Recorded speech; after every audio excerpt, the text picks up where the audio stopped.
You are watching the Tim Kreitz Adventures channel. Welcome.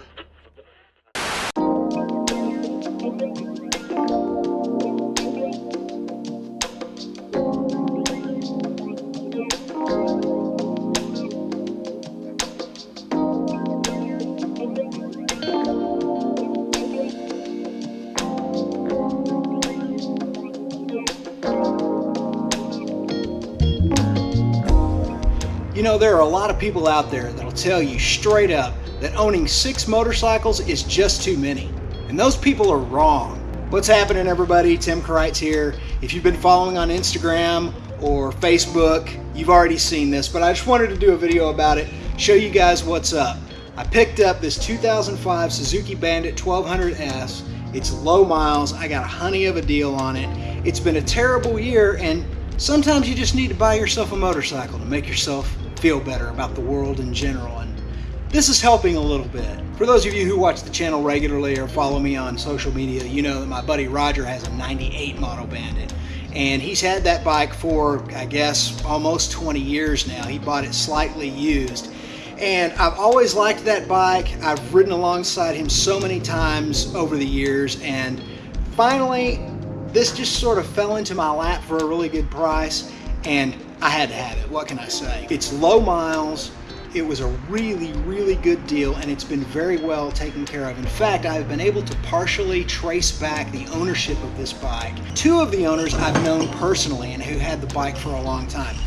And so I know it's been taken care of. The weird thing is that my buddy Roger, who I mentioned earlier, who's a retired mechanic, he worked on this bike and did part of the tune on it. So it runs great, and I know everything's been done right on it.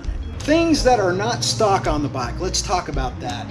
It has a Yoshimura TRS slip-on, and the carburetors are tuned to the pipe.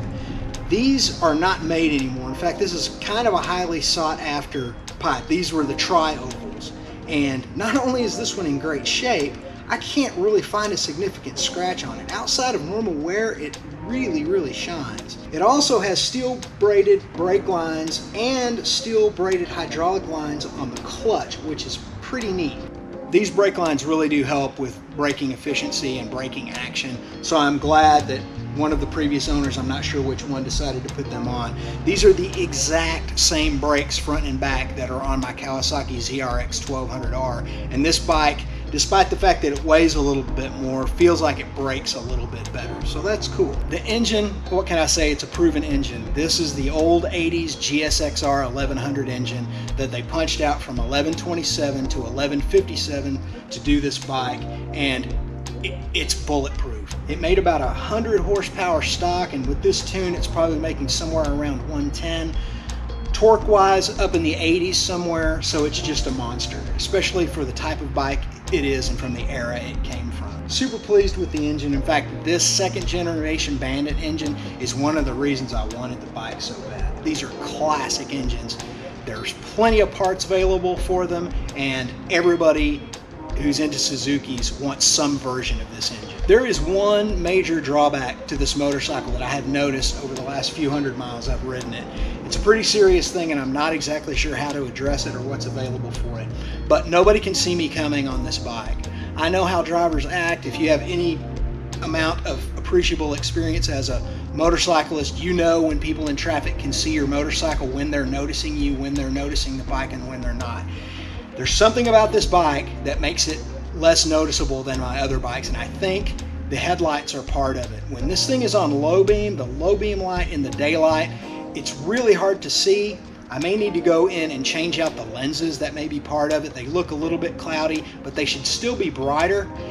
So I roll 100% of the time for right now on high beams on this bike.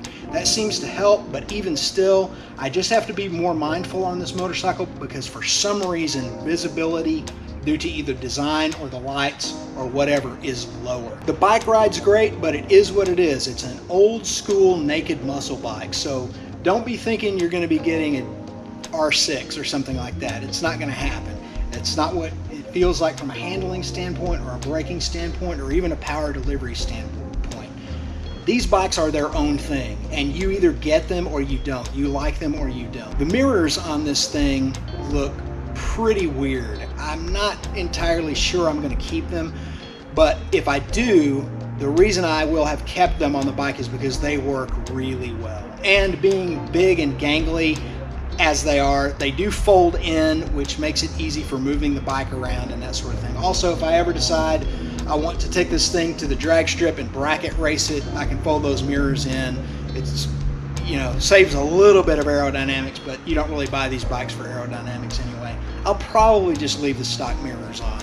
There's going to be plenty of videos to come, believe me, of me going out, doing moto vlogs, doing riding adventures, taking trips, going to ghost towns, all the stuff that I do on this channel if you watch it on a regular basis. So I'm not going to spend a bunch of time riding the bike in this video. Subscribe to the frickin' channel already and click the bell and you'll be able to see me ride it a whole bunch. But I will include this. I said the bike sounds great, and so here's what it sounds like.